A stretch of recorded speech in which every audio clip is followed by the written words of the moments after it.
వైసీపీకి ఎమ్మెల్సీ మర్రి రాజశేఖర్ రాజీనామా చేశారు. ఇప్పటికే నలుగురు ఎమ్మెల్సీ రాజీనామా చేయగా తాజాగా రాజీనామా చేసిన దాంట్లో మర్రి రాజశేఖర్ చేరిపోయారు. తర్వాత పోతుల సునీత కూడా రాజీనామా చేసిన సంగతి తెలిసిందే. బల్లి కళ్యాణ్ చక్రవర్తి, కర్రి పద్మశ్రీ, జయమంగళ వెంకటరమణ, మర్రి రాజశేఖర్తో రాజీనామాతో 5కు పెరిగింది వైసీపీకి సంబంధించి రాజీనామా చేసినటువంటి ఎమ్మెల్సీల సంఖ్య.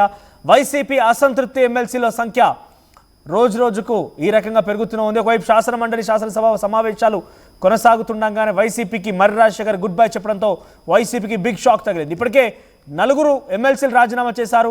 పోతుల సునీత, బల్లి కళ్యాణ్ చక్రవర్తి, కర్రి పద్మశ్రీ, జయమంగళ వెంకటరమణ ఇలా నలుగురు రాజీనామా చేశారు. మరొక సీనియర్ వైసీపీ నేత మర్రి రాజశేఖర్ రాజీనామాతో ఈ సంఖ్య 5కు చేరింది. ఇంకా రాజీనామాలు కొనసాగే అవకాశం ఉంది.